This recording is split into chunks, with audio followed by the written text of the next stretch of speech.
Now that winter's finally arrived, I've been wondering, how can Carrie and I both get out dog sledding when we only have a two-dog team? Well, in today's episode, I think I figured it out.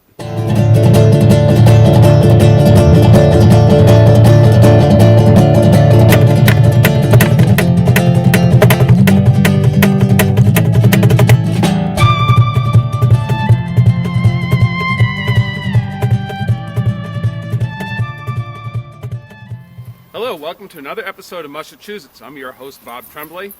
And in today's episode, I'm going to try to figure out how Carrie and I can both go dog sledding when we only have two dogs. So during the warmer months, when we're dryland mushing, we're able to take the dogs out with our bikes. And what we typically do is often the dogs will haul me as I'm on my bike, and Carrie either rides ahead or rides behind us on her bike. On occasion, we have each had a single dog pull us on the bike, which the dogs can do pretty well. And on even rarer occasions, Carrie has actually hitched up to the two dogs herself. But we only have one sled. It's a little racing sled, and it isn't large enough for the two of us to ride on the sled.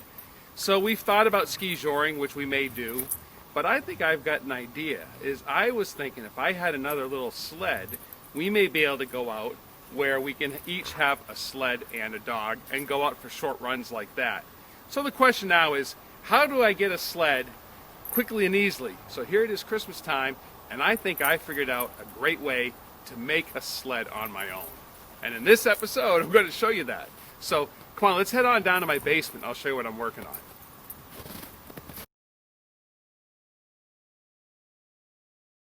One of the things I need to get while I'm out here by the kennel is I am going to need a snow hook for my dog sled.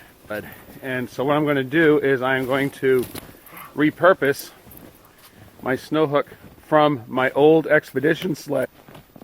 This right here is my old toboggan sled I used to use when I had a team of 10 to 12 Malamutes pulling this. But what I'm going to take for my project now is my snow hook from this sled that's just been sitting here for a while, and we will use this for the new do-it-yourself sled.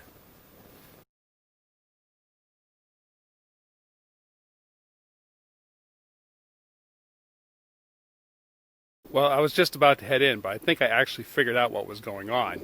As I look right here, and I can see that one coyote was walking this way, another coyote was this way, and they came together right here. And this is where the two started walking together. So I'm sure where they met up here was where they were singing and greeting each other.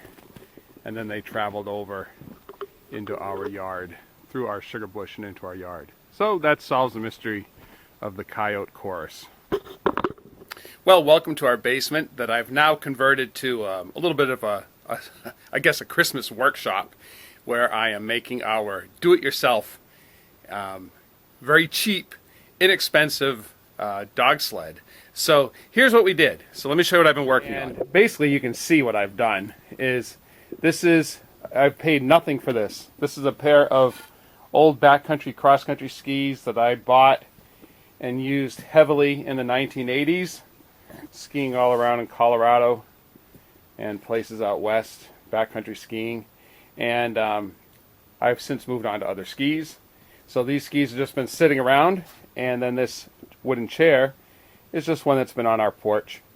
And so I have taken the chair and I have affixed it with blocks to the skis with wood screws.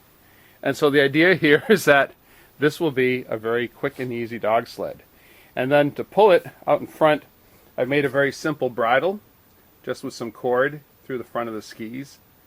But the idea here is that this is a very inexpensive, lightweight, second sled for us to use. Let me get the snow hook connected and we'll see how that works. Well, now I'm going to get the snow hook hooked on. So here's a snow hook that I've used with my larger sled. You saw I just got this from outside.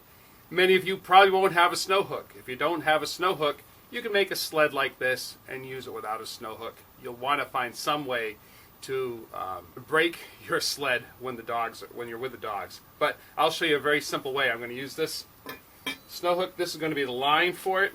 What I like to do is I really like to have a removable line. So I'm going to tie a very simple knot. So here you go. I'm going to take the end of my line here. I'm going to make a bite, okay, which is just a loop. And then I am simply going to put an overhand knot into that. I like to call this a rabbit ear. All right. And now what I'm going to do to attach it to this hook is I'm going to attach it with what we call a girth hitch knot. So the girth hitch knot, I just take my other end of the line, I pass it through that loop I just made, I pull it all through, and what that does is that girth hitches my snow hook to my line. So this will be actually the brake for the sled. Now I just need to get this cut to length. So where you want it is when we're running, we want the snow hook to basically be holstered there, and then we want it attached to the bridle. So what I'm going to do is I just need to kind of figure out the length. I don't want it dragging in the snow while we're running, but I will want it attached right around here to our bridle. So I come out to here to that same spot. I'm going to make another one of my little knots, this little overhand rabbit ear, simplest thing in the world. And now I just need a way to attach it to that bridle. And so fortunately, I do a lot of climbing and I have carabiners all over the place. So I'll grab a carabiner and I will attach that carabiner to the snow hook rabbit ear, which will also go to the bridle. And now I can see that for length, and I can cut it right here. So there we have the length that we'll need. Now we just need to set up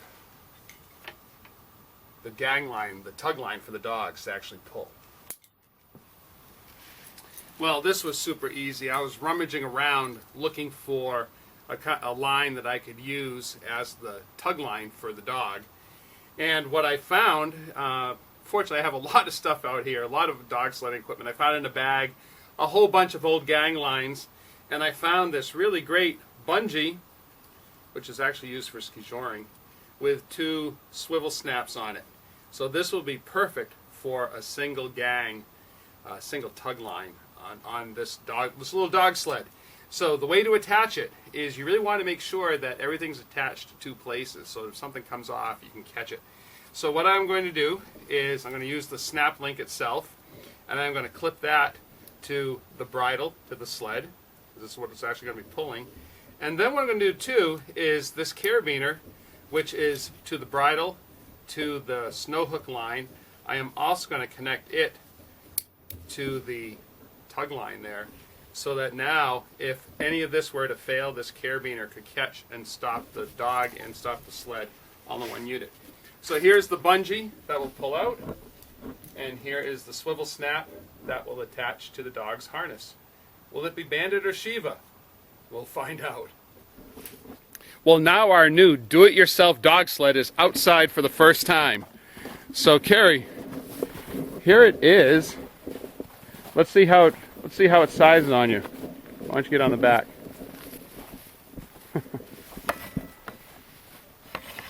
Hey, get on the runners. How's that height seem? Oh, she is so exacting. That's there right. We go. How do you think? Feels good. Yeah? Well, there we go. There's the racing position. All right. So now we know that's the right size. We've got it all set up. So the big question is not only how will it work, but will it work? It will. Well, you think it will? It will. Yeah, I think it will too. So we're going to find out, but in order for you to find out, you're going to need to subscribe and see our next episode where we take this out with the Bandit and Shiva and we test this out on snow, our do-it-yourself dog sled. All right. Little preview. We'll see you next video. There goes Carrie, flying by. All right. We'll see you next video.